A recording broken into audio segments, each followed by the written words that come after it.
Mesdames et messieurs, bonjour. C'est un invité spécial que nous recevons aujourd'hui. Pour cette occasion exceptionnelle, le personnel de Mbimoulé TV n'a pas seulement fait le ménage dans ses locaux, mais aussi dans le domicile de ses employés. Nous recevons le président de la République du fleuve Congo avec qui nous revenons sur la victoire des Léopards face au Sili national. Monsieur Roncia Kukiel est déjà en direct avec nous depuis Kinshasa, avec qui nous allons échanger. Alors, Monsieur le Président, Son Excellence, bonjour. Merci beaucoup, Ilorich Tagam. C'est un plaisir de participer à ce journal. Pour commencer, Monsieur le Président, félicitations pour la victoire des Léopards qui se sont qualifiés pour les phases des demi-finales de la 34e édition de la Coupe d'Afrique des Nations. Je suppose que sur l'ensemble des rives du fleuve Congo aujourd'hui, c'est férié. Déjà, j'ai envie de savoir, comment est-ce que les Congolais ont dormi après cette victoire qui tombe un week-end, Monsieur le Président? Non, mais je pense que toute la République était en train de fêter. J'ai même vu à Paris, pareil en Belgique, en Bruxelles, les Congolais d'ailleurs. J'en profite d'ailleurs de ta tribune pour demander aux Congolais de ne pas trop fêter dans d'autres pays parce que beaucoup d'entre vous n'ont pas de papier. Mais bon, ce n'est pas vraiment ça le souci. Nous tous, on a fêté. Et la question, c'est de savoir à quelle heure moi-même je suis rentré. Nous sommes tous rentrés à 7 heures ici. Parce que, bon, voilà, les choses sont en train de partir comme on le voulait. Et d'ici là, on aura la coupe comme convenu.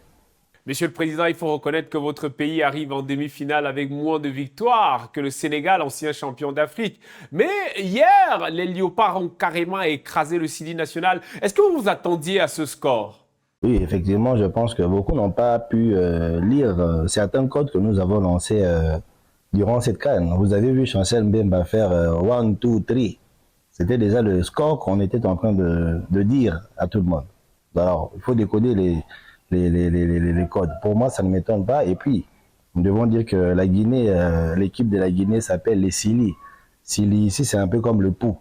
Donc, comment voulez-vous que les Sili puissent battre les Léopards? Il n'y a pas match. Pour moi, c'était juste un entraînement. On s'en souvient au dernier match, Arthur Maswaku avait raté un penalty, exposant ainsi son pays à une défaite. Mais hier, on l'a vu marquer un coup franc direct. Comment est-ce que le président a réagi après ce but-là? On est très heureux. Je pense que c'était une très belle vengeance. Je pense que même Bakambu devrait faire la même chose. Hein, Bakagol, il faut suivre ce comportement-là. Quand tu es fâché, tu te venges avec un but. Et vous savez ce que je vous ai dit avant les matchs. Donc voilà, on va triper cela pour que nous puissions encore faire plus tard. On va jouer avec qui j'ai appris. Donc on attend. Je crois que si c'est pas les Nigeria, ça va être une équipe, mais ils vont encore être battus. Hein, Bakambu, il faudrait que tu reviennes dans cette compétition. Monsieur le Président, vu que nous vous suivons un peu de partout, nous avons aussi suivi votre passage sur COP Congo FM. Vous avez dit construire une cité léopard si jamais nos valeureux joueurs venaient à remporter cette victoire-là. Est-ce que le projet tient toujours, Monsieur le Président? Oui, les projets continuent d'avancer, mais on a déplacé cela. On va le faire à Goma. Ça permettrait aussi à toutes ces personnes de féliciter les Léopards et de rendre hommage à cette partie Est qui a été plusieurs fois touchée. Donc la cité des Léopards est toujours là, c'est l'actualité. D'ailleurs, vous avez vu les maquettes sur les réseaux sociaux. On continue de travailler là-dessus. Monsieur le Président, tout comme nous, vous l'avez regardé intégralement ce match. D'ailleurs, en début de match, un penalty a été accordé à l'équipe de Guinée, un penalty occasionné par notre capitaine. Pensez-vous, Monsieur le Président, que l'arbitre a eu raison d'accorder ce penalty-là? Je fais confiance à la fédération, vraiment à l'organisation de la CAN. Non, je n'ai aucun problème avec l'arbitre. Mais je pense qu'on va lui envoyer un billet d'avion pour des vacances à Kinshasa. Nous allons bien l'accueillir de l'aéroport jusqu'à la prison, à la primature, pour qu'on, excusez-moi, faut enlever ça dans le montage, jusqu'à la primature, pour qu'on arrive à lui montrer cette fraternité africaine que nous avons. En tout cas, je pense que si c'était un penalty qui était logique, on va le voir ici lors de son séjour des vacances ici à Kinshasa.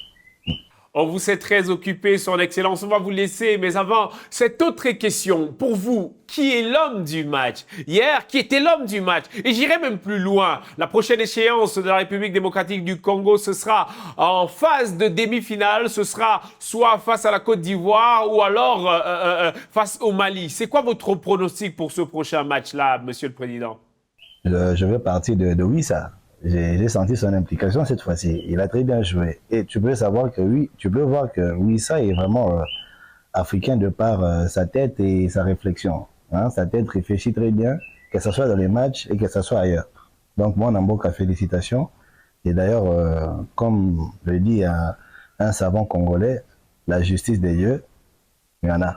Et il y en aura pour les prochains matchs. Retenez la vidéo, nous allons récupérer cette canne, ça viendra ici à Kinshasa. Merci beaucoup pour vos réponses. Excellente célébration à vous aussi, Monsieur le Président. Vu que cette victoire nous concerne tous, nous sommes des léopards. Et bien évidemment, nous espérons se retrouver le 11 février prochain au stade pour livrer cette finale et pourquoi pas la remporter. Excellente journée à tous nos téléspectateurs. Merci de rester en compagnie des programmes de Bimoulé TV.